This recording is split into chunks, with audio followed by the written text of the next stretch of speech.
is the teachings of this movement are not historic Pentecostal or classical charismatic teachings. They're a radical departure from that.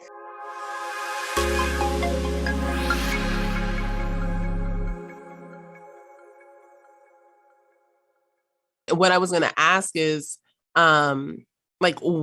what is the New Apostolic Reformation? Because I think when we first started talking about this and talking about Bethel or some of those like churches in that stream, or thoughts in that stream, I didn't understand at all what it was, or why it was problematic, what the core tenets were. Can you explain some of that to us? Like, what is the New Apostolic Reformation? Yesterday I called it the Revolution. I really don't know much.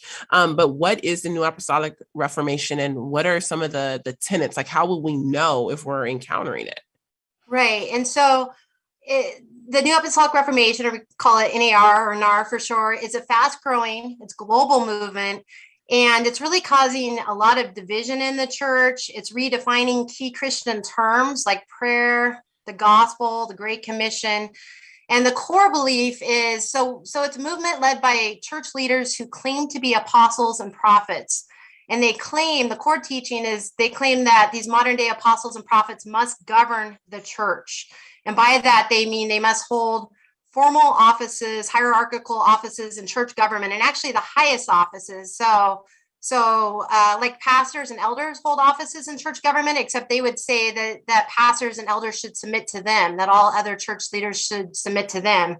And the reason is because they claim they're bringing critical new revelation that all believers must have for the Great Commission to be fulfilled. And so the Great Commission has been redefined in this movement as the church is supposed to take dominion or physical or socio-political control of the earth and bring God's physical kingdom to earth. And so they would say that the way Christians are supposed to bring God's kingdom to earth is through waging spiritual warfare and through working great miracles, even greater miracles than Jesus worked, but that they have the revelations and the strategies that will enable all Christians to develop these miraculous powers. And so at a place, so Bethel Church in Redding, California, for example, they have a Bethel School of Supernatural Ministry, and many supernatural schools of ministry are patterned after the one at Bethel now that are popping up. And they claim that they are activating people in miraculous gifts like prophesying, healing the sick, these kind of things. But the way they would say that they're activating people in these miraculous gifts is often through having people engage in activation exercises. So, for example, one that I witnessed when I went out to Bethel and witnessed the adult Sunday school class there, the fire starters class, they would ask people to come to the front of the room who had never prophesied before and just randomly pick somebody in the room to give a prophetic word to, and just say whatever words popped into their head as a prophetic word. No filters, just say what pops into your head as a prophetic word for someone in the room. Or sometimes what they'll do in this movement is they'll blindfold people and they'll have them stand back to back so they don't know who's behind them. And they'll ask God to tell them what the person's birthday is or their favorite color or things like that as a prophetic words. So these are ways they seek to activate people, for example, in the gift of prophecy. But one thing I want to stress is, and one thing we really stress in our books and interviews, is the teachings of this movement are not historic Pentecostal or classical charismatic teachings. They're a radical departure from that. That we're not critiquing the beliefs of Pentecostals or charismatics that the spiritual gifts of prophecy or speaking in tongues or healing are for today. What we are critiquing is the belief that there's these governing offices of apostle and prophet that all Christians, including all church leaders, must submit to, and that they're bringing critical new revelation that the church must have, or else it won't be able to finish the Great Commission.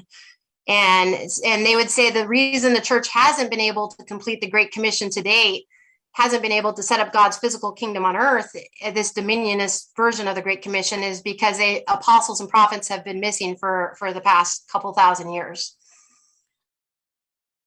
That's a very helpful definition, and kind of delineating some important things, because I think that for me, and I said this before we started the stream, like, I think that I assumed, and I think that probably maybe maybe I'm the only one who assumed this, but maybe other people assume that you, Holly and Doug, were cessationists, and that you were kind of almost anti-supernatural, and I think that sometimes your books and your ideas do get almost weaponized by some people who are cessationists, but and they would say, well, this is evidence like that miracles aren't for today. But I appreciate your clarifying statements that you are not necessarily taking a position on that issue, and you're differentiating the NAR from traditional charismatics and Pentecostals. Yeah, and that's helpful. If I might add, a number of Pentecostal leaders and charismatics have endorsed our books because they are very concerned about this movement. Assemblies of God leaders have endorsed our books.